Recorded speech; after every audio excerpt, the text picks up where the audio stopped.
Hey everyone, how you doing? This is Amon Green, Green Bay Packers all-time leading rusher, and you're watching Packers Total Access Live, your daily source for Packer content. Go Pack, go!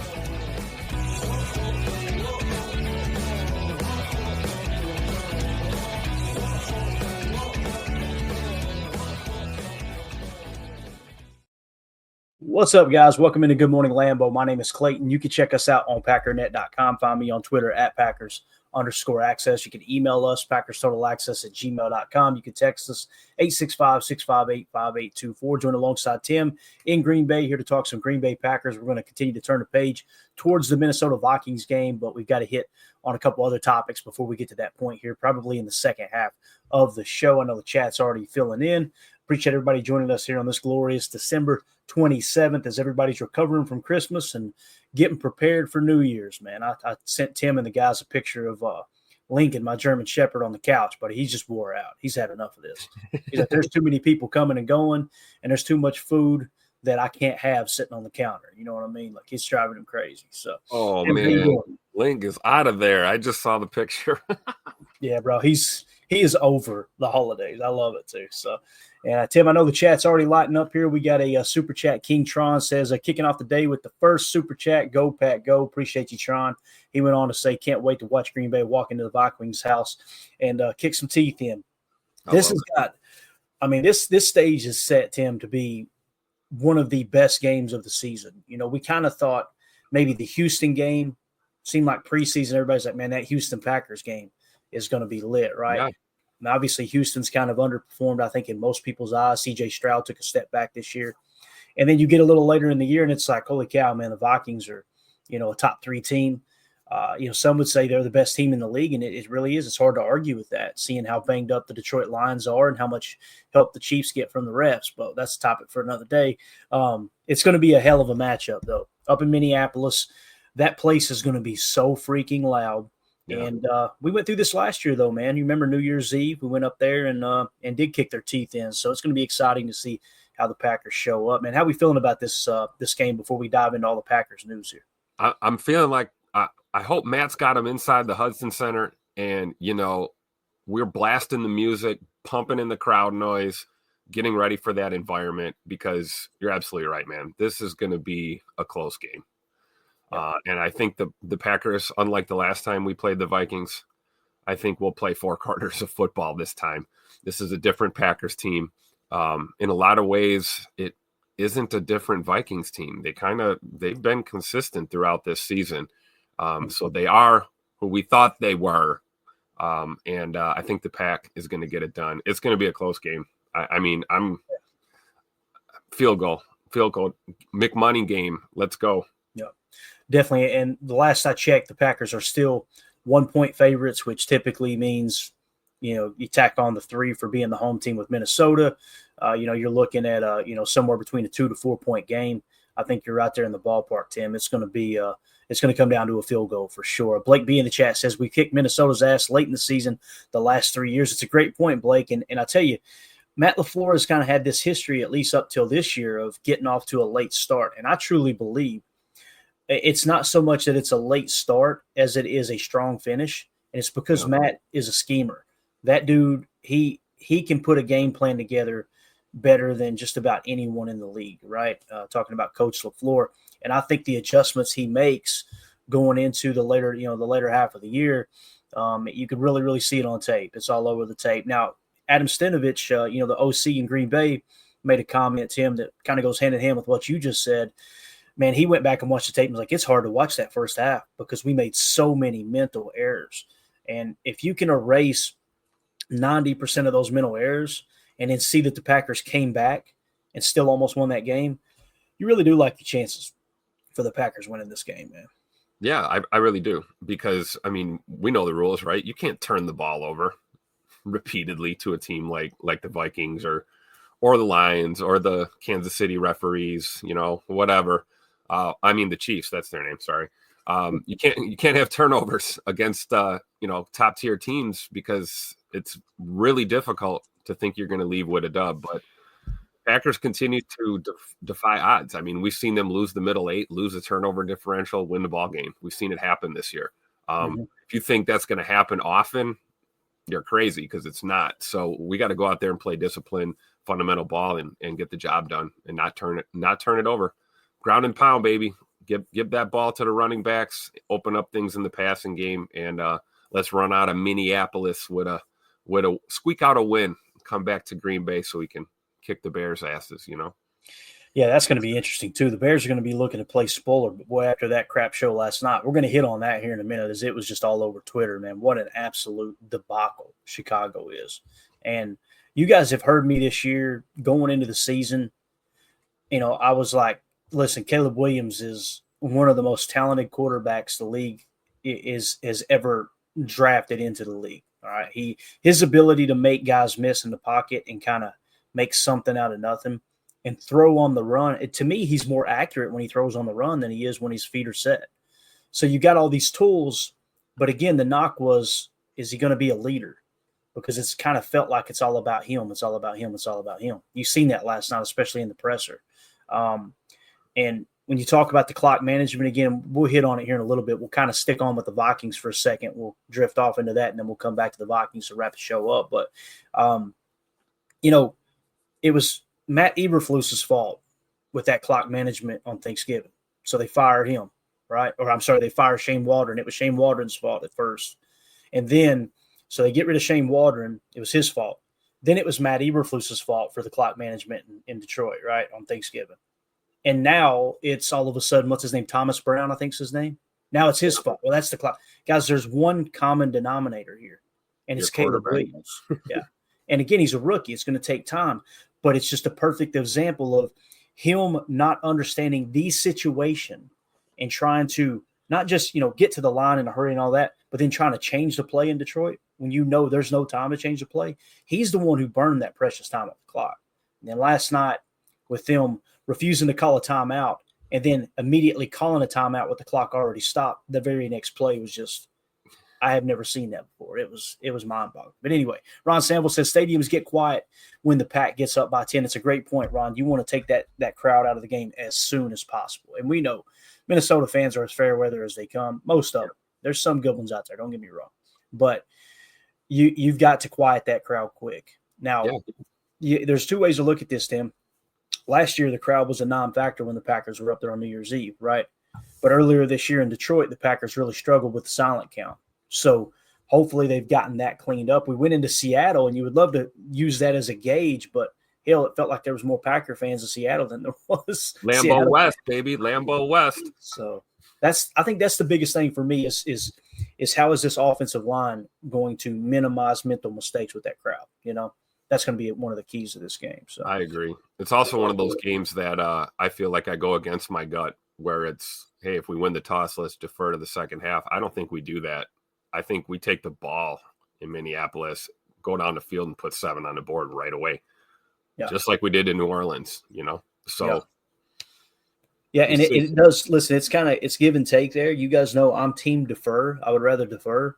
But boy, when Matt does get the ball, whether it's the other team deferring or him choosing to take the ball, and you do go down and score quick, man, you've really got control of the game from there on out. It truly feels like that. Yeah. But if you don't score and they score, right, whoo, you're on your heels. That's the thing, right? It all hinges on that first drive. If you can't put points on the board, and I'm not talking about a field goal, I'm talking about a tutter, and then your defense comes out and gets you a stop. Now you're rolling. But if you go 3 and out on that opening drive or something, you just really screwed yourself. So I'm normally with you, Clayton. I always prefer to defer, but something's telling me take the ball against the Vikings, man. Try and get up early. Yeah, definitely. Nick McSwain in the chat says, people say the Packers haven't beaten any good teams, but look at the teams the Vikings have played. Let's take a look here. Tim, I've been wanting to check this out for a while now. Let's see if we can get a good grab of it. Listen, you can go early in the season if you want, but really what matters is the last 4 games. We'll kind of work, backwards with the schedule. So they played at Seattle. They won that game 27-24. Keep in mind the Packers have full control over the game of Seattle. So if you use that as a gauge, you would think the Packers are the better team. They beat Chicago 30-12, which is the way you should beat the Chicago Bears. So that's a bad team for sure. Atlanta's a playoff team, right? I mean, nothing has changed there to the best of my knowledge. Let me throw this up real quick. I'm pretty sure Atlanta's in. Yeah, they're down there underneath the comments. So Atlanta's a playoff team. I know they're not a great team, but at the same time, playoffs. you gotta. I look at any team that makes the playoffs as they're a good football team, right? It's very, very, very rare that a bad football team is going to make the playoffs. Before that, you got Arizona. Arizona's been very up and down. Now, keep in mind, Minnesota barely beat Arizona by 1 point, 23-22. There's the Chicago Bears again, which it took them to overtime to beat them 30-27. If you're going to use that argument, though, as Packer fans, I know I'm as guilty as anyone. You've also got to take into consideration it took us blocking a field goal on the very last play to beat the Bears. So, that's just being real, right? Being realist. Tennessee, they beat 23-13, another bad team. Jacksonville, 12-7. I don't know what happened there. They beat Jacksonville. That's a very bad team. Indianapolis, not a great team, although they were kind of in the running for the playoffs. I'm not sure if they're still there. They beat them 21-13. They lost to the Rams 30-20, and they lost to Detroit 31-29. So they went down to the wire with Detroit. Now, again, that's much earlier in the season. They beat the Jets. They obviously beat us 31-29. I can't believe it was just a 2-point game with the way that first half went. That's wild. Houston, they beat 34-7. San Francisco, they beat 23-17. And then the New York Giants on the road, they beat them 28-6. So I see your point, Nick. There are a lot of bad football teams on that schedule.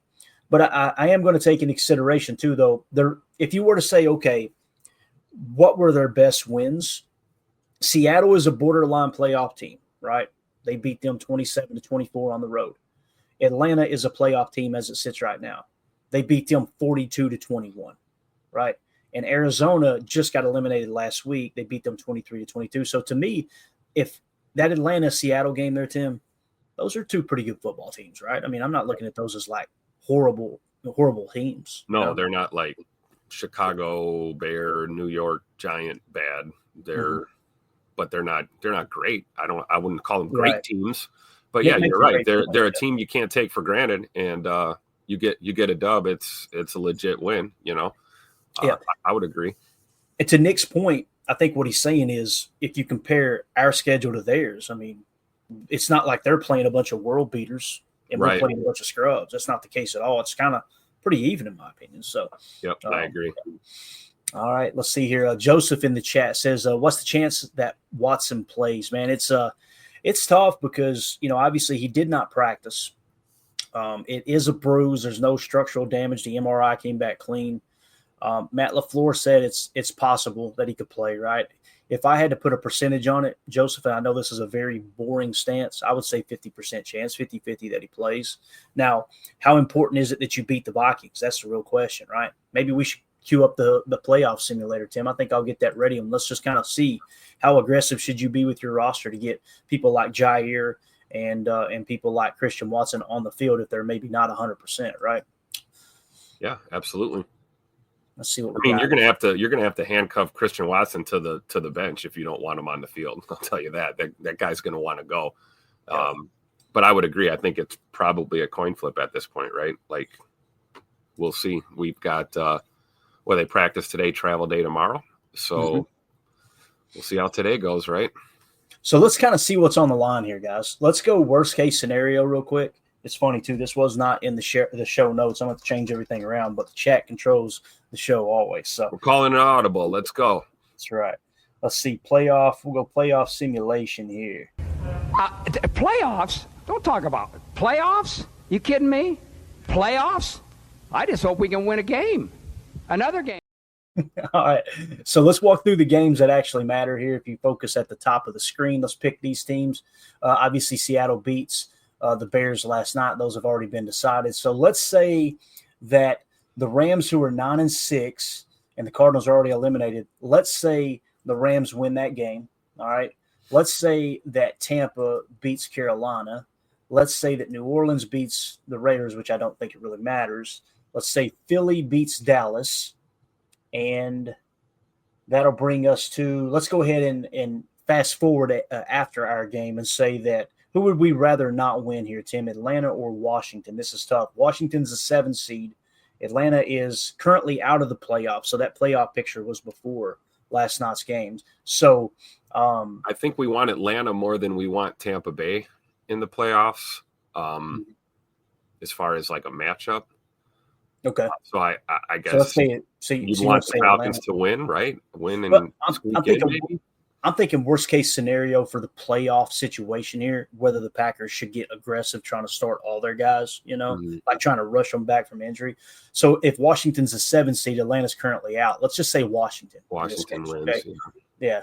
And then we'll go Detroit, obviously. So with worst case scenario for the Packers, if everything goes wrong other than their game and the Vikings win that game, the Packers fall to the 7 seed. All right. If the Packers win that game, then they're going to maintain in the 6 seed. So that's, again, worst case scenario. That's with Washington winning their game over the Falcons. Okay. So how important is the 6th seed as opposed to the 7th? Is it important enough to try to rush Ja back and maybe miss him for the playoffs? Same thing with Christian Watson. You understand what I'm saying? That's really what's on the line. Can you do Atlanta beating Washington? Yep, absolutely. Okay, so and then if we had a loss, hypothetically, we're still the 6th seed. We'd still be the 6th. Yep. Okay, so we do want the Falcons then to get the win probably. Yeah, I'm with you though, Clay. I think whether you're facing the Rams in the first round or you're off to the city of brotherly love to face the Eagles, I think either way you probably don't want to rush your guys back, right? Because you're definitely going to need all all your ammunition to play against teams like LA and Philly. Two teams that are damn good football teams, not pushovers at all. So I think you're right, man. I don't think you rush it right now at this point. And look, I mean, at this point, look how long Ja's been out. My gosh, it's like we're almost used to it at this point. It really is, man. It's sad to say, but that's something else you got to rush him back out there. I really don't. Yeah. And again, you're in the playoffs. So the cost, the risk comparison there, the analysis you do is what's it worth? Is it worth it to potentially lose these guys for the playoffs to win another game and climb up in the seeding? I'm going to say no. And we know historically, based off precedent, the Packers are very, very conservative with their injuries, right? So that's another thing that kind of comes into play there. It's going to be interesting. In my opinion, I would sit on both, and it sucks because you want to go up there and smack Minnesota in the mouth. But if they're not 100%, I know nobody's 100% right now, but I'm talking about if they cannot do their job, totally effective, then let's sit them out, And I know that's going to piss. We know Ja has a serious injury, like that's a major knee issue going on there with the PCL. So definitely, and that's going to be. I know it's going to piss fans off with that opinion. If I had not taken the time the last 15 minutes and kind of dove into that and looked at the pros, the cons, it would probably made me mad too. Like, hey, you need to get out there. Because like what Nick says here, it's a good point. Nick McSwain says Ja's been practicing but hasn't played a game in a while. He's going to be rusty in the playoffs. It's a good point. Like, you got to get out there and see game time, And let's be honest, those practices aren't grueling this time of year. They really taper those off the longer the year goes along. So I think it's a great point, Nick. It really is. It's going to be interesting to see what's happening. So Donovan Schilling getting on the folks in there. He says 53 watching and 11 likes. What the F is wrong with us? Calm down, Donovan. It's okay. But if you guys would, we appreciate you, Donovan. Take a quick second, hit that like button for us. It's my fault for not mentioning it. Man. Donovan came in here like up with the piss hot, man. No doubt about that. So again, what it comes down to, this is worst case scenario right here. If everything goes wrong and the Packers lose to the Vikings, they fall to the 7th seed. If we were to go to 18 and all of a sudden the Packers win in week 18 and the Washington Commanders, let's say that they win as well, they're going to hold on to the 6th seed. But if they lose to the Cowboys in Dallas, we can get the 6th seed right back. So yeah, I'm definitely team. Let's hit those guys. You know what I'm saying? Let's if you're not 100% sure, hey, look, there's no chance of aggravating that injury. It's hard to do that, I know. Yeah. I would say, hey, let's just hit those guys. I mean, especially looking at the defensive side. I mean, look at the play we're getting out of our secondary. I mean, we just talked about Eric Stokes surprising a lot of us with the way he's been playing these past couple of games. You've got Carrington Valentine, who's stepping up and, proving to be a bona fide star in the cornerback room on this defense. And then Keyshawn Nixon, Mr. Reliable, Mr. Versatility, playing really good football for us. So we get a guy like Evan Williams back in the mix, here pretty soon, or we get Bullard back. We're we're going to be stronger. So I would agree with the point that there's no need to rush Jaire back onto the field for sure. And then as far as the Christian Watson deal, give me some Bo Melton. No problem. Give me some Bo Melton and let's just run the same offense. Let Scoot sit a game. We'll see you for the Bears, and we'll roll into the playoffs. That's kind of how I look at it. Yeah. No matter who's out there, what's going to determine the winner of that game is going to be protecting the football. That's what we did not do the first time, right? And I know we forced a turnover as Xavier McKinney intercepted a pass there on Sam Darnold. If I remember correctly, it was a little kind of leak out of the backfield with Aaron Jones on a corner route, which X just broke off of his assignment and made one hell of a play. But you got to protect the football, right? That's going to be the main thing, and control that middle eight. And no matter who's on the field, you got a chance to win that ball game. Yep. It's not like Christian Watson being out there or Jaire being out there is like, okay, that's the missing piece that's going to allow us to beat the Vikings. I just simply I don't see football that way. It increases your chances.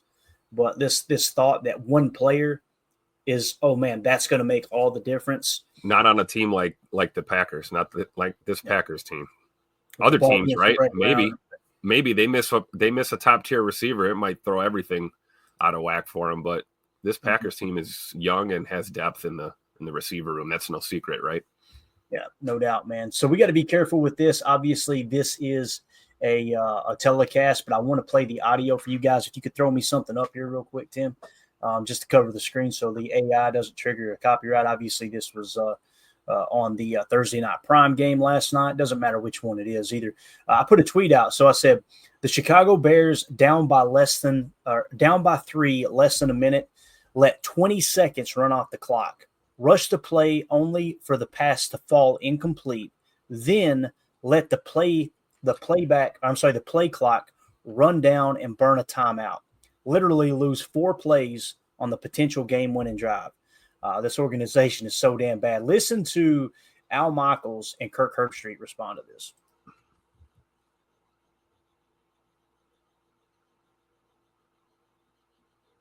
Got no audio, Clay. No, for real? Oh, I ain't got it on the screen there. I'm watching it by myself. Here you go, guys. Sorry. Thank you, Tim. Here we go. To keep this drive alive. From here, you'll be looking at a 57-yard field goal, and Chicago has to take a timeout here. Oh, baby. Oh, baby. Listen to the boos. We've already seen this clock management. Sell the team. Team. Those chants broke out later. So again, this is football 101. This is Bill Belichick 101. Michael Lombardi talks about it a lot on his podcast. Is when you get to the end of the game, you're no longer looking at the clock and going, how much time do we got? You're going, how many plays do we got? And, I don't know what the average is. Some people say you can run a play in 5 seconds. Others say it's closer to 8 seconds. Let's put it somewhere in the middle at 7, right? So if you got less than a minute left and you allow 20 seconds to run off the clock, okay, that's 3 plays minimum. So you're missing out on 3 plays on that specific drive, right? And this is potentially the game-winning drive. You miss 3 plays, and then they come to the line of scrimmage, right? And the ball falls incomplete and stops the clock. So there's the 4th play that you wasted. And then on top of that, Tim, they let the play clock run down, and they had to use the timeout. Like, think about that. If you had burned the timeout as soon as the play was up, my rule of thumb is you use all your timeouts but 1, right? You save 1, especially when it's a 3-point game. Yeah, for the field goal. Exactly. Yeah. So the goal is if you've got a timeout and you're tackled in the middle of the field, and if there's any kind of game whatsoever, call the timeout. And now you got 1, and okay, the next play is a clock play. You're in the driver's seat. They do everything bass backwards in Chicago. I mean, it is unbelievable how bad they are at just the simplicity of managing the game. It's so bad. Still suck. And again, it's just like, this happened earlier in the year. It was Shane Waldron's fault. It happened midway through the year. It's Matt Eberflus's fault. It's happening now. And I wish I could show you the video, but again, we don't want to get hit with it. But basically what happened was, let me cover that screen for me real quick. What had happened was Mr. Pretty Boy came to town. And yeah, exactly. So basically what you've got is he's involved with every one of these situations, right? Every one of these situations. And everybody goes, man, that's on the coaching staff. Man, that's on the OC. Man, that's on the new OC or the new head coach. It's like, no. Your quarterback is the CEO, the general of your team. If you're going to sell the franchise, if you're going to invest that high of a pick on a guy, he damn sure better be able to do something that he should have been able to do in college. The problem is he didn't do these things in college. When you hear about Caleb Williams in college, it was, man, look at the generational talent.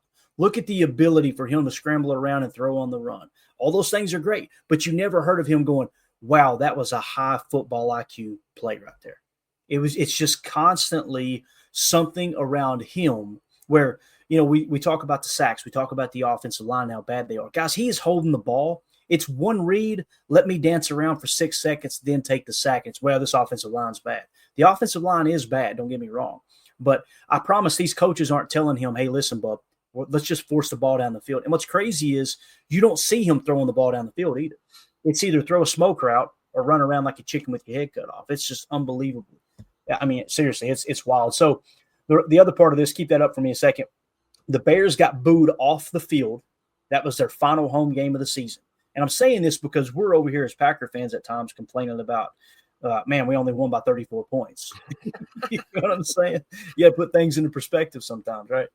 So they got booed off the field, and I wish I could play it. But during the post game, the Chicago Bears fans were chanting, sell the team is what they were chanting. And then shortly after that, they started chanting, go Pack, go. Tim, I have never seen this in my life. Post-game show, there's no Packer fans there, right? The Bears fans, to troll their organization, started chanting, go Pack, go on Thursday Night Football's telecast while they were doing the post-game show. It could be that, or it could also be the common hatred of both Minnesota and Detroit that Packers and Bears fans share equally. Mm-hmm. So, I mean, there's probably a little of that. But, yeah, I mean, how terrible. I mean, you can smell the dumpster fire all the way from up here, man. It's bad. And, again, when you build the organization backwards, this is what happens. You went out and you got, like, you went out and you got weapons, right? You went out and you said, okay, let's go get, let's draft Rome Odunze. Think about that. With all the offensive linemen that were sitting on the board. And listen, you got to be right. You got to be correct and pick the right offensive lineman. But of all the offensive linemen sitting on the board at that spot that they took Rome Odunze, you chose to go with a wide receiver after you traded for DJ Moore and after you signed Keenan Allen. Like, what are we doing here? So I got a quarterback, a bunch of receivers, nobody to block. Yep. And they don't have any leadership in the building whatsoever. They don't have any leadership in that huddle either. You talk about Caleb Williams, and you're right. It's a guy with nearly all of the physical attributes you want in a young quarterback, right? The arm talent, we talk about that, right? Mobility, we talk about that. But man, the leadership, when he huddles up, he looks like he's, I don't know. Yeah. He looks like a substitute teacher trying to get the class to pay attention. And we all know that nobody pays attention to the substitute teacher. So I think it's a leadership issue when it comes to Caleb. It really is. It is. It absolutely is. Everywhere he's been the head honcho. He's been the top dog. It's everybody worships him. And we knew when he came in the league, but you're going to get some humble pie quick, right? And again, when you watch him come off the field on that play, what's he doing? He's chirping at the coaching staff like it's their fault. And listen, they're partly to blame. They should have called a timeout. Again, that situation, they should have called a timeout. But why didn't Caleb call a timeout? Here's the thing. If you're going to chirp after things go wrong, you better have the huevos to do the right thing in the moment.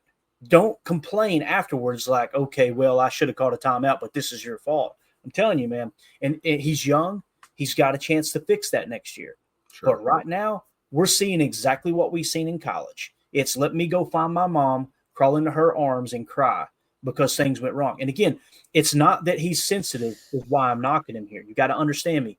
I could care less about the fingernails, and I know people have fun with it, and it is hilarious that the jokes and everything. But forget the fingernails, forget the purse, forget the pink case, forget the lipstick, all that stuff that he's been accused of doing, right? It's attention. It's I want attention. I want attention is what it screams, right? But also, when he climbed into his mom's arms, it had nothing to do with, oh, I'm making fun of him because he's a sensitive human being. No. As the leader of your team, those other 10 guys that were in that huddle with you, they are just as upset as you are. And as the leader, you've got to be the one to go pick them up. And he didn't do that. It was, I need someone to hold me. Here we are, chirping at the coaches. He was chirping at Shane Waldron all year. He was chirping at Eberflus. He was chirping at the defense. He was chirping at the special teams when they got the kick blocked there at the end of the game, knowing damn well he didn't do enough to win the game. It's just it's bad leadership for sure. King Tron with the super chat. Sorry we didn't see it a second ago, but he says, I hate to say it, but sometimes with the amount of talent we have in the receiving room, Watson being out means the ball moves even more than usual. Go, Pack, go. It's a good point that, if a team has to key in on one target there, one player, it's a little bit easier to stop that, especially when that player isn't like Randy Moss. Nobody's saying Christian Watson is that guy. And you have to really focus on multiple. That's why Tucker Kraft's lighting it up, Tim. I mean, they're 1 second they're having to clamp down on the crossers from Jaden Reed. The next second they're having to clamp down on the shot play to Christian Watson. They're having to play Romeo Dobbs within the phone booth and try to put. You seen on that third and 7 play we showed, I think it was, where he got 15 yards. 3 defenders right around him and still just made the play in that tight window throw.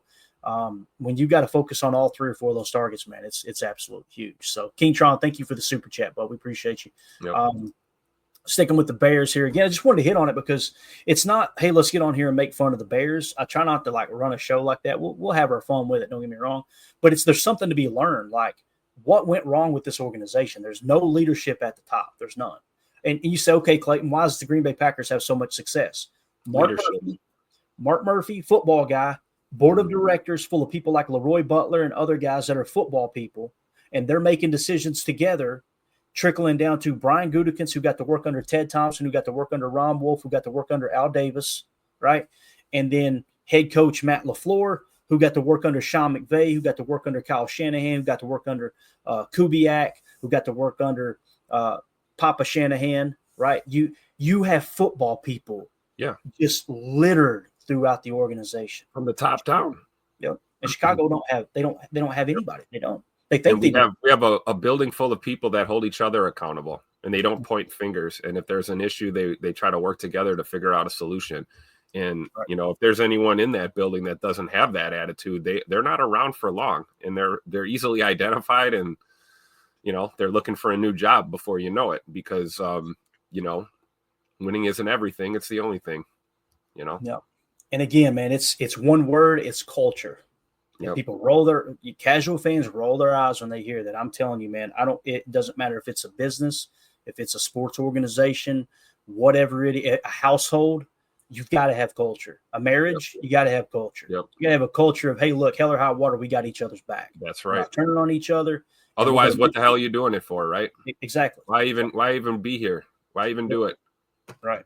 Such Judy in the chat says, am I watching an episode from a month ago? Oh, no, the Bears just buried again. It's so true, man. And again, they never learn. Cannonball John, he also is selling out his players on TV with grimaces and arm gestures. Great comment. That's why I highlighted that one. Every time you see him do that, right? He's shrugging the shoulders and he's shaking his head. It's like there's not an ounce of accountability in that kid's body, man. There just isn't. And, maybe coming out and crapping the bed your rookie season, maybe you learn the hard way if you're a young quarterback in this league, and this is how it goes, because disappointing is probably an understatement at this point. And I don't know if leaders are born or made, but Caleb's going to have to make himself into a leader if they want to find any kind of success in this stacked NFC North. The Bears are going to continue to be the laughing stock of the division until something changes there, for sure. Yeah, no doubt, man. And again, it's just, we talked about this during draft time. As soon as the draft was over, you guys know I was pretty vocal, and I got raked over the coals for it. Like, if I was Chicago, I would be trying to trade back with Washington if they like Caleb, because I would rather have Jaden Daniels. I understand if you want to take Caleb over Jaden, because I think he does have a little bit more natural talent, Caleb does. So I get that aspect, and GMs love it. Me personally, I like Jaden better and my draft board shows Caleb above Jaden. But when people ask me which one do you like better, I like both Drake May and Jaden Daniels better than Caleb. And you'll notice the people that were commenting in the comments going, well, this quarterback did that at this time, and it's not to say that Caleb's going to be bad. You don't see them anymore. They went quiet. That's usually how that works, right? Because it's more than just who has the most talent. This is the same argument we have with the first round picks being those physical freaks, right? It's more than just that. It's with the game on the line, who's going to dig the deepest, right? Who loves the game more? Those things, in my opinion, matter just as much, if not more, than talent. What I'm saying is, you look at Zane Anderson. He's a great example of that. We talked about him yesterday, right? Yeah. Here's a guy, bottom barrel depth chart, special teamer guy. We get some injuries. He steps into a starting role and balls out. Why? Because he practices his ass off. He's in the film room. He wants to get better every day, and he's taking accountability. Yeah. At Fezzik Sports, Steve Fezzik, if you guys don't follow him, is a good follow. He does a lot of work with Ross Tucker, former NFL offensive lineman. He said anyone in a redraft that would take Williams over May, Daniels, or Nix isn't watching these games. And it's so well put. Because when you watch the games, if you're truly watching the games from an evaluation standpoint, it's the casual fans that you hear going, this ain't Caleb's fault. This ain't Caleb's fault. Because when you get in these crucial situations, he is not acting like one of the top quarterbacks in the league. He's just not. And again, the sacks, taking the sacks is just unbelievable. Some of it is on the offensive line, don't get me wrong. And what he said about Nix, you guys can go back and pull one of our podcasts. I had played a couple of clips where the GOAT, Greg Cosell, interviewed Bo Nix, and they just talked football, right? They talked FBI. And one of the things he said was you could focus on the sandbacker and the boundary safety, and it gives you all the information you need to know of what the defense is. And I went, whoa, this kid gets it. Like, because you're looking for commonalities in specific defenses. If the boundary safety is lined up in a certain split and the sandbacker is on the line of scrimmage or off the line of scrimmage, it will tip the hand of what the defense is most likely doing, because it's much more difficult to sugar in those specific positions. There's certain positions you can sugar a lot, like the inside linebackers. We sugar them all the time, right? You can sugar those and disguise pretty much 90% of your looks on the field. But that, telling you, man, that boundary safety will tell you a lot about what the defense is. They really will. It's very, very rare you get someone like Xavier McKinney who could come down and buzz the box and then drop back and play opposite quarter. Right, that just doesn't happen very often. That's Ed Reed type stuff. Yep. But love what Steve Fezzik said there. Again, if you're truly watching the game, and that's why the draft gurus and the people that were standing on the hill for Caleb Williams earlier in the year, you don't see them anywhere. This right here, if you know what to look for, this is exactly what you're seeing. Drake May's a better quarterback, Jaden Daniels is, and Bo Nix. It's not to say that Caleb can't be a good quarterback, but boy, he's going to have to lower that ego. And so it would take somebody like Sean Payton to come in, Tim, and be like, hey, listen, knucklehead. Because you've seen Sean Payton eating Bo Nix's lunch right there on national television. Could you imagine if a coach did that? Look at Denver. Look at what Denver did and turned themselves around. My gosh, were they a dumpster fire not too long ago? And, it's amazing what a change in leadership and accountability can do for your team, because you're right. You need to be a student of the game if you're a quarterback in the NFL, period. I mean, if you're a player in the NFL, you need to be a student of the game. You got to know what the hell you're doing out there. RAS scores don't mean nothing if you don't know where the hell you're supposed to be and what to do. And you don't see that with Caleb. I don't think Caleb is a film room junkie. I don't think he at least he doesn't seem that way. Could be wrong. But, we see, Instagram posts of Jordan Love on the couch, looking at the tablet, spending quality time with the missus. And he's looking at film on his own time away from the facility, let alone the hours he spends, at 1265 studying. So I think you got to be a student of the game first. You definitely do. And find me a clip of a coach jumping on Caleb Williams this year. You won't find it. It's nowhere to be seen. Nowhere. Is that true? I don't know, but it's hilarious. Michael says, I see Caleb taking dogs to a salon. Oh, man.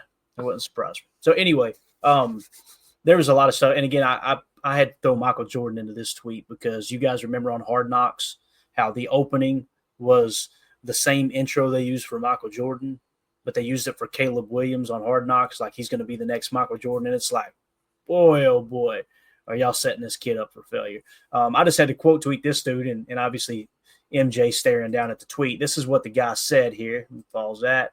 He said, this was back in December, guys. I think Caleb Williams has I believe it was December. Is that when it was? Let's see here. December 26, 2023.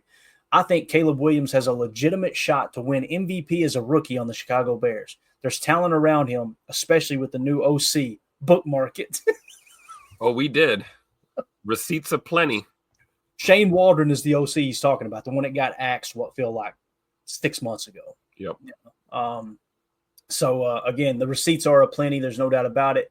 Tim, if you will give me a screen grab of Caleb laying on the bench here, I want you to hear his response in the press conference real quick. Okay. This is absolutely wild.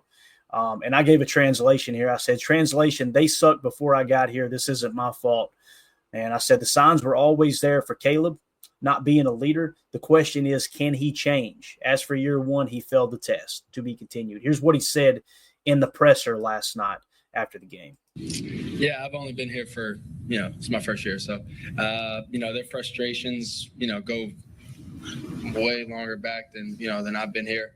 My job is to, go out there and win games. And,